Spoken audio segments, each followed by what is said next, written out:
ఆగలుడు నువ్వేంటి ఇలాంటి పనులు చేస్తావు? నేను ఉన్నాను కదా, ప్రెస్టేజ్ చూసుకో. Good morning sir. Good morning sir.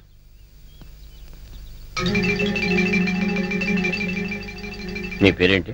కోనేరు Lakshmanarao sir, alias Kola. Salute చేస్తున్నప్పుడు చేందుకు అలా ఉడుకుతుంది? ఇది వరకడం కాదు సార్, మా మావ తన ఇల్లు తాకట్టు పెట్టి కొనిచ్చిన ఈ గోల్డ్ బ్రాస్లెట్ మీకు కనిపించడానికి ట్రై చేస్తున్నా. ఎందుకు అలా చేయటం? ఇది మీ ముందు కనబడితే మా మావ ప్రెస్టేజ్ మీ ముందు పెరుగుతుందట. మా మావ పేరు నూకరాజు. నూకరాజా? ఎవడాడు? నేనే సార్. వాడికి మాటల్లో మెచ్యూరిటీ తక్కువ సార్. తమరు పదండి సార్, మీరు వెళ్ళండి అమ్మా. నేనేం చెప్పాను, నువ్వేం మాట్లాడావు? Following sir. బ్యూటిఫుల్. మన ఇల్లు చాలా బాగుంది కదా డాడీ? అవునమ్మా. కొత్తగా కట్టారా కోలా? Yes madam.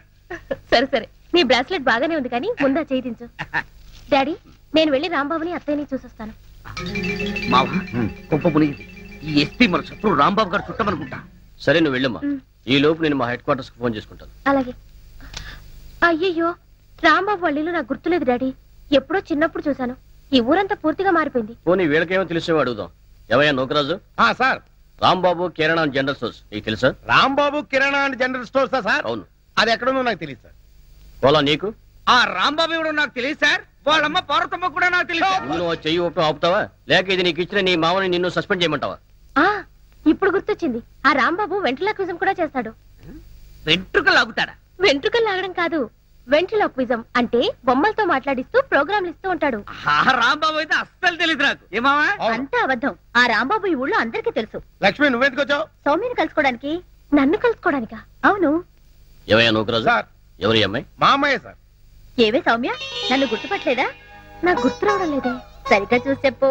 ఎందుకు లక్ష్మి మేడం గారిని అలా పీక్కు తింటావు? ఈజీగా గుర్తుపట్టడానికి నువ్వేమన్నా లేడేమితావు? విదేశాంతివా? Miss universe యుక్తాముఖివా? వెళ్ళు, ఇంటికెళ్ళి పప్పు రుబ్బుకో. ముందు నువ్వు నోరు మూసుకో. నేను సౌమ్య చిన్నప్పుడు 5వ తరగతిలో నీ క్లాస్మేట్ ని. ఇద్దరం సెలవుల్లో రాంబాబు వాళ్ళ ఇంట్లో తొక్కుడు బిళ్ళ ఆడేవాళ్ళం, ఉయ్యాలూగేవాళ్ళం. రాంబాబు మనకు చింతకాయలు కూడా తెచ్చిచ్చేవాడు. ఇప్పుడు గుర్తొచ్చిందా? లక్ష్మి, నువ్వా? ఎంత పెద్దదానం అయిపోయావు. మీరు కూడా పెద్దయ్యారు కదా మేడం. Shut up. పద, మనం రాంబాబు దగ్గరికి వెళ్దాం. లక్ష్మి, అమ్మాయి గారితో అలా మాట్లాడకూడదు.